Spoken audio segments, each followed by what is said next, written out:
اعوذ باللہ من الشیطان الرجیم بسم اللہ الرحمن الرحیم وبہ نستعین وہو خیر الناصرین ومعین صلی اللہ علیہ سیدنا محمد وآلہ الطاہرین۔ تمام ناظرین کی خدمت میں عرض تسلیت عرض ہے۔ ناظرین، یہ سلسلہ 40 سفر عشق کے نام سے ہم نے آغاز کیا ہے، جس کا سلسلہ یکم سفر سے 20 سفر تک جاری رہے گا۔ ہماری بحث حضرت آدم علیہ السلام کی خلقت سے آغاز ہوئی اور تدریجاً ہم حضرت ابراہیم، حضرت نوح اور آج ہماری بحث حضرت موسیٰ علیہ السلام کے حوالے سے ہوگی۔ ہمارے ساتھ حسب سابق موجود ہیں شیخ ہانی رضا صاحب۔ السلام علیکم۔ وعلیکم السلام۔ خیریت سے آپ ٹھیک ہیں؟ آغا، جیسے ہم نے انبیاء کا ذکر کیا، اولی العزم انبیاء کا ذکر ہوا، اور خصوصاً حضرت ابراہیم کی جو زندگی کا آپ نے بتایا، اور واقعاً جو ان کی زندگی میں امتحانات تھے اور جو خدا نے ان کو آزمایا اور پھر ان کو امامت عطا کی، واقعاً ایک بہت ہی جذاب اور بہت ہی بہترین آپ نے اس کو بیان کیا۔ ابھی ہم نے چونکہ زیارت وارثہ میں پڑھے کہ کس کے وارث ہیں، ابراہیم کے وارث ہیں، آدم کے وارث ہیں، موسیٰ کے وارث ہیں، عیسیٰ کے وارث ہیں، تو وہ لوگ سمجھتے نہیں ہیں کہ کیوں وارث ہیں ان ہستیوں کے۔ تو یہ سلسلہ آج میں چاہوں گا، جیسے آپ نے پہلے بتایا آدم سے لے کے اور پھر آدم علیہ السلام تمام انبیاء کا خود ائمہ کے ساتھ، خصوصاً امام حسین کے ساتھ وصل ہونا اور ان سے توسل کرنا اور پھر اپنی مشکل سے باہر نکلنا، ایک واقعاً ایک بہت ہی کلیدی نقطہ تھا اور ہمارے لیے بھی اسوہ ہے۔ آج میں ذکر کروں گا ایک تاریخ میں، قرآن میں ایک بہت بڑا ذکر جس نبی کا ہے، وہ حضرت موسیٰ علیہ السلام۔ تو میں بتاؤں، اس پہ اگر آپ روشنی ڈالیں کہ حضرت موسیٰ علیہ السلام کی تحریک اور فرعون کے ساتھ جو ان کی نبرد تھی، جو جنگ تھی، وہ کس حد تک تھی اور کیا ماجرا تھا۔ اگرچہ ہمارے ناظرین جو ہیں، سننے والے ہیں، حضرت موسیٰ کا ماجرا جانتے ہیں، لیکن ہمارا یہ پروگرام اور تحلیل ہے اس ماجرے کی، تو اس حوالے سے آپ ذکر کریے گا۔ بسم اللہ الرحمن الرحیم۔ اللہم کل ولیک الحجۃ ابن الحسن صلواتک علیہ وعلی آبائہ فی هذه الساعة وفی کل ساعة ولیا وحافظا وقائدا وناصرا ودلیلا وعینا حتی تسکنہ ارضک طوعا وتمتعہ فیہا طویلا۔ اللہم صل علی محمد وآل محمد وعجل فرجہم۔ محمد السلام اور درود حضرت موسیٰ علیہ السلام پر، اور خصوصاً حضرت زینب اولیاء سلام اللہ علیہ پر اپنا سلام اور درود بھیجتے ہیں، اور ان تمام ہستیوں سے اس پروگرام میں وارد ہونے کے لیے اذن دخول طلب کرتے ہیں۔ دیکھیں، حضرت موسیٰ علیہ السلام کا زمانہ ایک اعتبار سے باقی انبیاء کی نسبت منفرد زمانہ ہے۔ اس کی وجہ کیا ہے؟ اس کی وجہ یہ ہے کہ حضرت موسیٰ علیہ السلام کے زمانے میں سوسائٹل اور اجتماعی حیات، سوسائٹل اور معاشرتی لائف اپنے اوج پر پہنچ چکی تھی حضرت موسیٰ کے زمانے میں۔ حضرت موسیٰ کے زمانے میں آئے اس سے پہلے بھی سوسائٹیز تو بنی چکی تھی۔ بالآخر سوسائٹیز تو حضرت ابراہیم علیہ السلام کے زمانے میں بھی موجود تھی، حضرت نوح علیہ السلام، لیکن بالآخر اس کا ایک آپ دیکھیں بشر آہستہ آہستہ ترقی کر رہا ہے، سوسائٹیز آہستہ آہستہ پیش رفت اور پروگریس دکھا رہی ہیں۔ تو یہ پروگریس اور پیش رفت ہمیں اپنے پیک پر حضرت موسیٰ علیہ السلام کے زمانے میں نظر آتا ہے۔ درست۔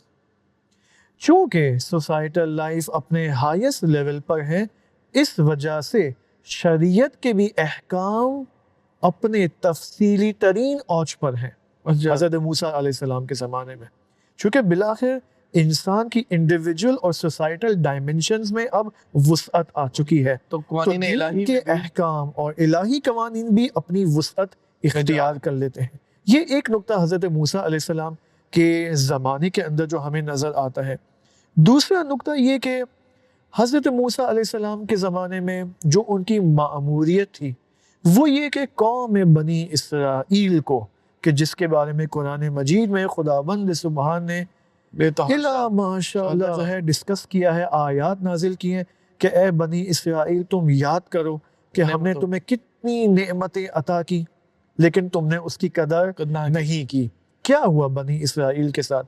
بالآخر مأموریت جو تھی حضرت موسیٰ علیہ السلام کی، وہ یہ کہ بنی اسرائیل کے ساتھ اس کاروانی حرکت کے اندر درست اور اس سنت خالص سازی کو اپلائی کرتے ہوئے بنی اسرائیل کو وہ ملک عظیم، حکومت عظیم عطا کرے. درست. یہ مقصد تھا حضرت موسیٰ کا، حضرت موسیٰ علیہ السلام کا، کہ وہ الہی تمدن وہ الہی کلچر جو ہے اور الہی ثقافت جو ہے اپنے اوج پر بنی اسرائیل کے زمانے میں محقق ہو. لیکن متاسفانہ بنی اسرائیل نے اس نعمت کی قدر نہیں کی، اور وہ اس ملک عظیم کے امتحانات اور ابتلاعات سے متعدد ابتلاعات سے وہ سرخرو ہو کر باہر نہیں ہے، وہ فیل ہو گئے یعنی ایگزامینیشنز کے اندر. کی ایک جو کامل تصویر تھی اس کو حضرت موسیٰ نے کافی کوشش کی کہ اس کو، یعنی اس زمانے میں کلچر زیادہ ایک کامل ہو چکا تھا اور ایک کلچرل سوسائٹی آپ کی شکل دیکھیں اختیار اس چکی ہوئی تھی. زمانے میں جو ایک اہم خصوصیت جو تھی وہ یہ کہ آپ دیکھیں، انشاءاللہ ہم اس کے بارے میں حضرت عیسیٰ علیہ السلام کے بعد ایک دوبارہ اوور ویو لیں گے درست. کہ اس یہ جو 1,24,000 کا جو انبیاء کا سلسلہ ہے یہ جو 1,24,000 انبیاء کا جو سلسلہ ہے، اس میں در حقیقت حق کے ساتھ کیا ہوا، درست باطل کے ساتھ کیا ہوا. پھر اس پیرائے میں ہم دیکھنے کی کوشش کریں گے کہ موسیٰ علیہ السلام کے زمانے میں کیوں سوسائٹل حیات اپنے اوج تک پہنچی تھی. وہاں پر ہم انشاءاللہ آفٹر 1 یا 2 ایپیسوڈز ہم دیکھیں گے انشاءاللہ. لیکن میں مختصر عرض کر دوں، آپ دیکھیں فرعون کے پاس، درست. آپ دیکھیں نمرود جو کہ فرعون سے پہلے تھا، جی جی ابراہیم جو کہ موسیٰ سے پہلے تھے. جی جی کیا فرق ہے ابراہیم اور نمرود کے معاشرے میں اور موسیٰ اور فرعون کے معاشرے میں؟ بہت اپ گریڈ ہو چکا تھا. یہ فرق یہ تھا کہ نمرود کے پاس حکومت تو تھی، لیکن نمرودی سوسائٹی کے اندر وہ اوج ابھی تک نہیں آیا تھا. مثلا فرعونی سوسائٹی میں وہ اوج کیا تھا جو نمرودی سوسائٹی میں نہیں تھی. وہ یہ تھا کہ فرعون کے پاس حکومت تھی، درست. پارلیمنٹ تھی، ٹھیک ہے، مجلس شورا تھی، اس کے پاس ملٹری تھی یعنی افواج تھی، اس کے پاس ٹیکنالوجی تھی، اس کے پاس انرجی تھی، اس کے پاس اقتصادی نظام تھا. تو آگا انفراسٹرکچر جو ہے، انفراسٹرکچر جو آپ دیکھیں کمال ہے جو آج تک آپ دیکھیں باقی ہے مصر کے اندر. جی جی انفراسٹرکچر کے حوالے سے، اقتصادی نظام کے لحاظ سے، تعلیم و تربیت کے لحاظ سے، یعنی فرعون کی سوسائٹی میں وہ تمام انسانی اور سوسائٹل سٹرکچرز اور ڈائمنشنز وجود میں آ گئے تھے، درست. جو نمرود کی سوسائٹی میں تھے لیکن لو لیول پر تھے. درست. میں نے کہا نا بشر آہستہ آہستہ ترقی کر رہا ہے. فرعون کے زمانے میں بشر نے یہ ترقی حاصل کر لی تھی. لہٰذا اب جو حضرت موسیٰ علیہ السلام کا جو مقابلہ ہے فرعون کے ساتھ، وہ ان تمام ڈائمنشنز کے اندر ہے کہ انشاءاللہ وہ میں آپ کی خدمت میں الگ سے پیش کروں گا. لیکن جو ہمیں اس بحث میں جو ایک اہم بات یہاں پر جو کرنے کی ضرورت ہے وہ یہ کہ بنی اسرائیل آپ دیکھیں یہاں پر اس امتحان میں فیل ہو جاتے ہیں. یعنی جو مأموریت تھی حضرت موسیٰ علیہ السلام کی کہ اس کے یعنی بجائے اس کے کہ فرعون کا کنٹرول ہو ان تمام سسٹمز کے اوپر، حق موسیٰ کا ہے. درست. کیوں؟ کہ موسیٰ اللہ کا نمائندہ ہے، لہٰذا اللہ اور اللہ کے نمائندے کا حق ہے کہ وہ تمام اقتصادی، سیاسی، تعلیم و تربیتی نظامات کے اوپر اپنا کنٹرول حاصل کرے تاکہ بنی اسرائیل کا معاشرہ اور انسانی معاشرہ اپنے کمال تک پہنچے. لیکن بالآخر یہ کام نہیں ہوا. اور اس کے بعد آپ دیکھیں حضرت موسیٰ علیہ السلام کے بعد حضرت سلیمان آتے ہیں، حضرت سلیمان نبی، کہ وہاں پر حضرت سلیمان کو کامیابی نصیب ہو جاتی ہے. اس کے بعد حضرت داؤد آتے ہیں اور اسی ماجرے میں آپ دیکھیں طالوت اور جالوت کا واقعہ پیش آتا ہے. اور ان تمام انبیاء بنی اسرائیل کی ماموریت وہی تھی جو سابقہ انبیاء کی تھی، کہ وہ کیا تھی؟ حکومت کو قائم کرنا، تمدن کو قائم کرنا. کلچرز، البتہ تمدن، حکومت اور کلچر میں کیا فرق ہے وہ انشاءاللہ ہم عنقریب بیان کرنے والے ہیں آپ کی خدمت میں. لیکن یہاں پر ہمیں یہ دیکھنا ہے کہ حضرت موسیٰ علیہ السلام نے کب امام حسین علیہ السلام سے توسل کیا. بنی اسرائیل کے زمانے میں ایک ایسا زمانہ آیا، ایک ایسا ٹائم پیریڈ آیا جس کو قرآن کہتا ہے کہ یہ تیہ کا زمانہ ہے. درست. یتیحون، تیہ کا زمانہ ہے. یعنی بنی اسرائیل یہ جو تیہ کا جو زمانہ ہے جو کہ تقریباً 40 سال کا ہے، اس زمانے میں یہ قوم سرگردان ہے، کنفیوز ہے، کنفیوژن کا شکار ہے.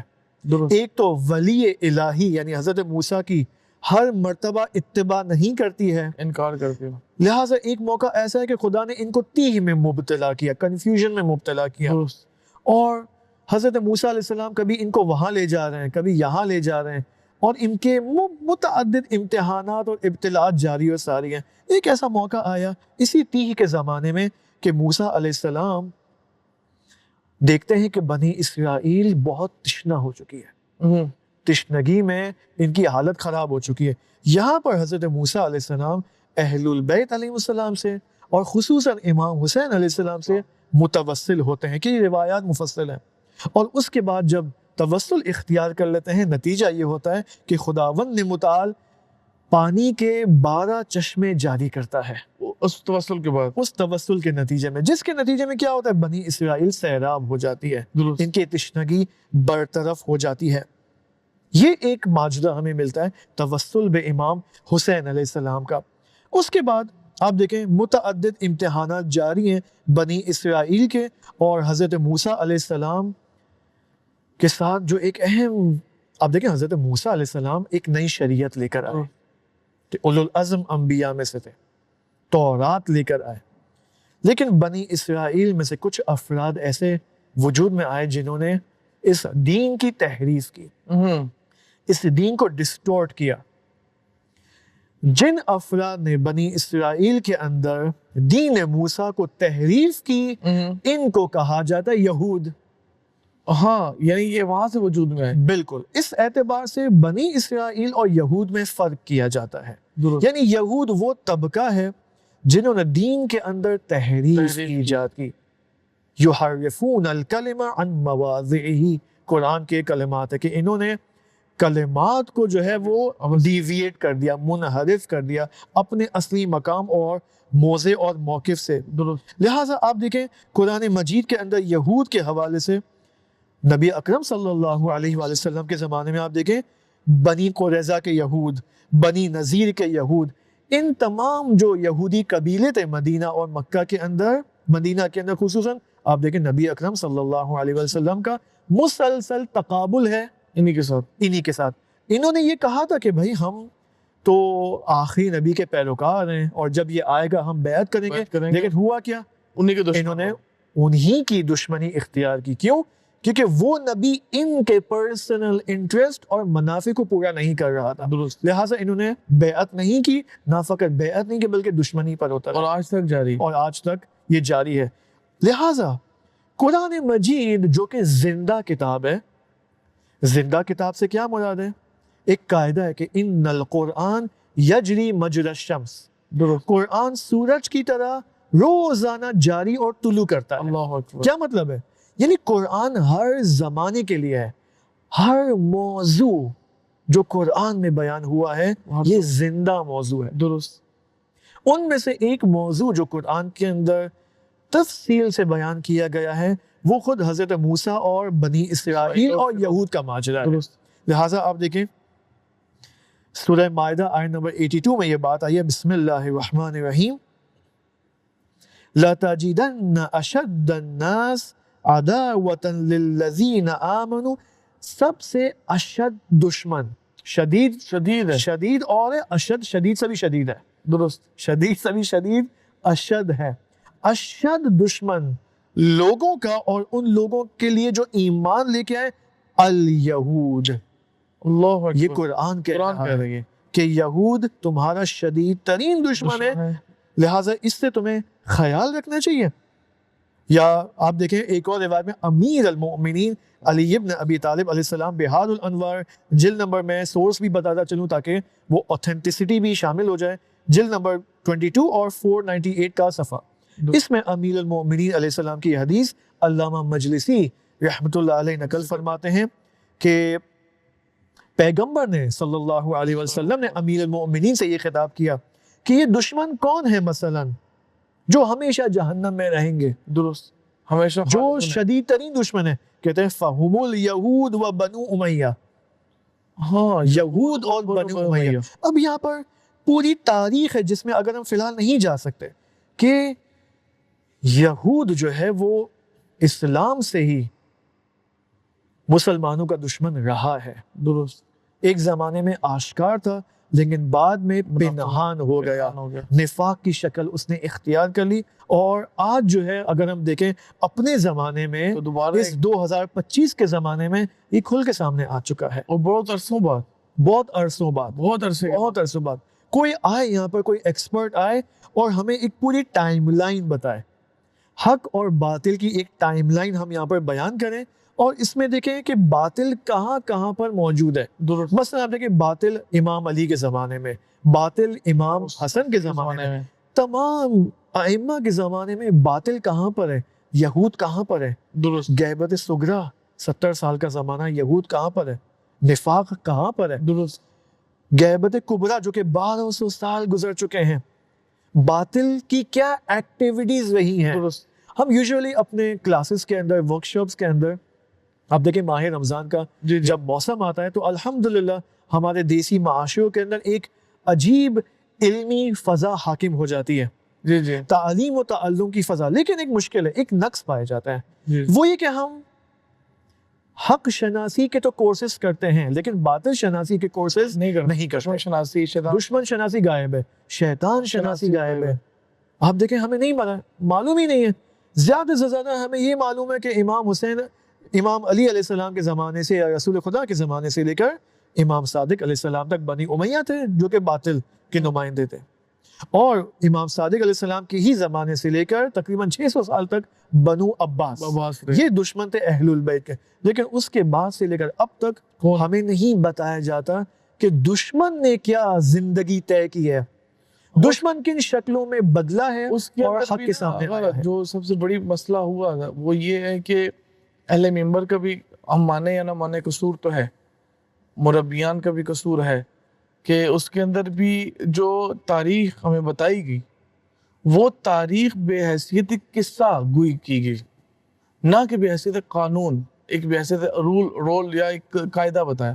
مثلا رسول اللہ کے زمانے میں فلاں آیا، اس کن بنیادوں پہ دشمنی تھی، امیر المومنین کے دشمن کن بنیادوں پہ تھے، امام حسن کے دشمن کن بنیادوں پہ تھے. اسی طرح امام حسین، ہمیں صرف ان کے قصے کے طور پہ یاد ہے کہ فلاں زمانے میں فلاں قصہ تھا، فلاں زمانے.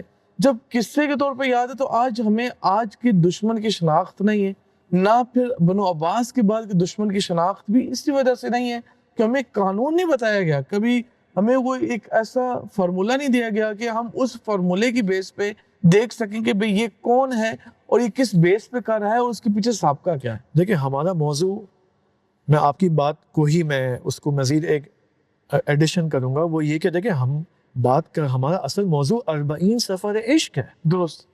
تو اگر ہمیں یہ جاننا ہے کہ 40 کا مقصد کیا ہے، درست.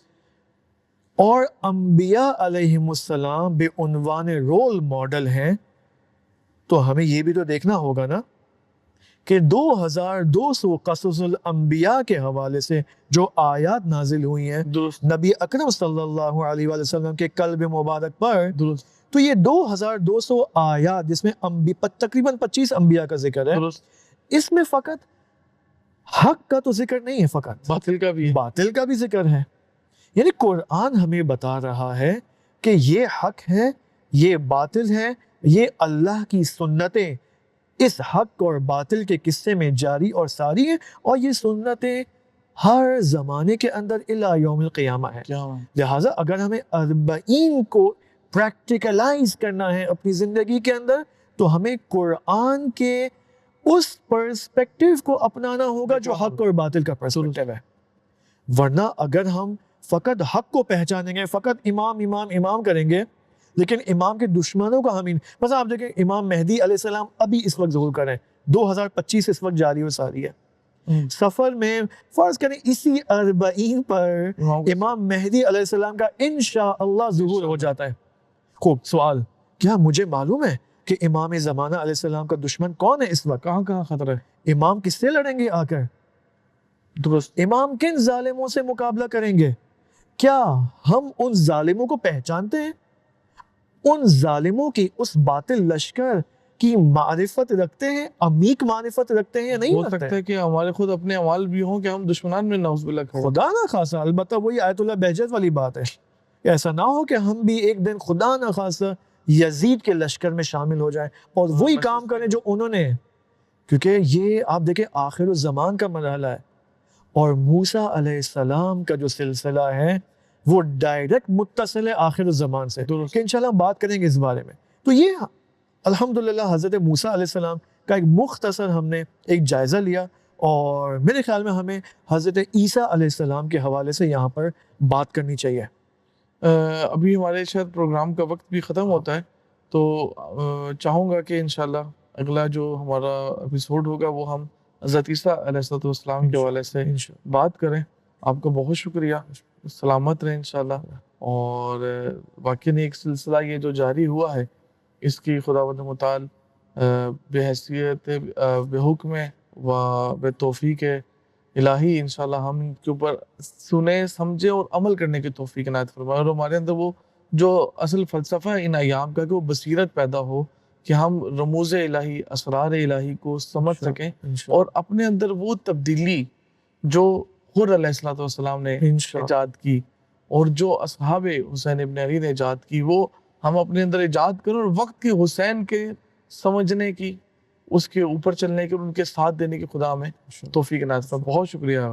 جی ناظرین, اسی کے ساتھ ہمارے پروگرام کا وقت ختم ہوتا ہے. انشاءاللہ یہ سلسلہ تا اربعین حسینی یعنی 20 صفر تک جاری رہے گا.